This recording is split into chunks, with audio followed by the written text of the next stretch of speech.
What's up, y'all? It's your guy Reg El Presidente in the building, or in my car, I guess. I don't know why I just said that. So again, I don't know why I feel a sudden urge to do these little videos. Hopefully, it blesses somebody. Um, Many of you who know me know for the last 12 months I've worked in the community, not just in where I grew up, South Memphis, but also my second home, Raleigh, and more recently, last 12 months, Orange Mound.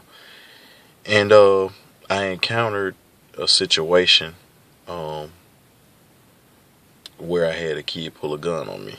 I'm not gonna tag any of the kids in the video, but they can vouch for me, so I ain't got a lot to kick it. You know, that ain't never been my thing to do. But had to put a kid out the building for stealing some stuff, and so had a day where he would not leave, the building. After I said, well, at least come talk to me first, because you violated, you disrespected not only the building but me by stealing after I had, told you not to go back to a specific area. And so he kind of got displeased. We exchanged some words, and so he basically dared me to attack him. Now, some of the kids, had some situations where some of the high school kids, tried to test themselves and thought I was just a pushover. They let the education fool them and stepped to me, so I twisted some arms and folded some kids up. So he knew that I wasn't scared to mix it up.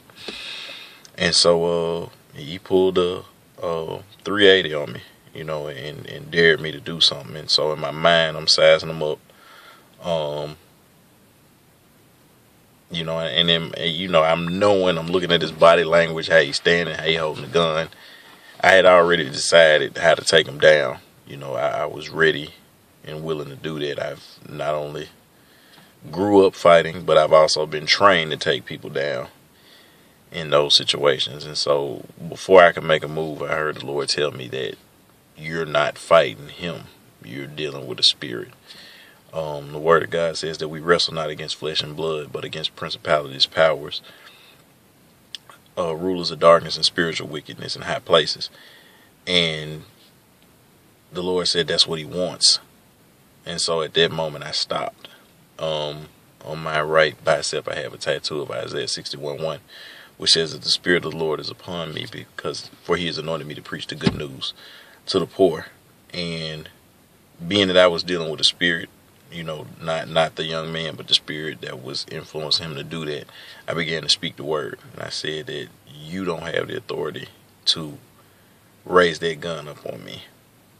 And I pulled my sleeve up and I said, the Spirit of the Lord is upon me, for he has anointed me to preach the good news, not just to you, but to this community of Orange Mound and to the rest of these kids here. And so I had, some of the kids watching, some of the high school kids looking behind the gate, trying to see what was finna happen.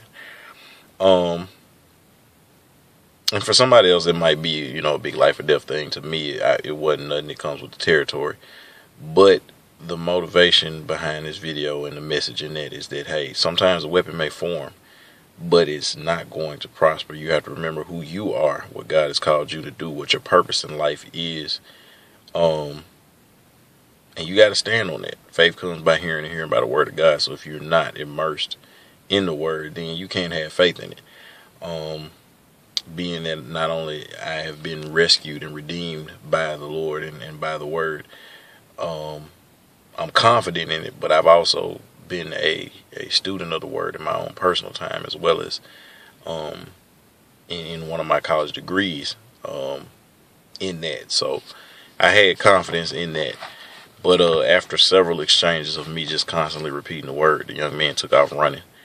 And every time he would come back forward, I would just begin to keep repeating the word, and he would take off running. And he said to me, why do you keep saying that? Like, I don't want that. Like, I want you to fight me. I know you can fight me. And I kept saying that word. And so eventually he got in his homeboy's truck and they rode off. And he you know, I had a couple of OGs in Orange Mountain in the hood that knew me, you know, that was really displeased with him, and you know, basically put him in check. And he called me a couple of days later, and you know, he was thinking I was going to snitch on him. And my boss wanted me to turn him in, and I said I'm not about to ruin that young man's life. You know, he made a bad decision. I'm here for the kids, and he didn't attack me. He didn't pull the trigger on me.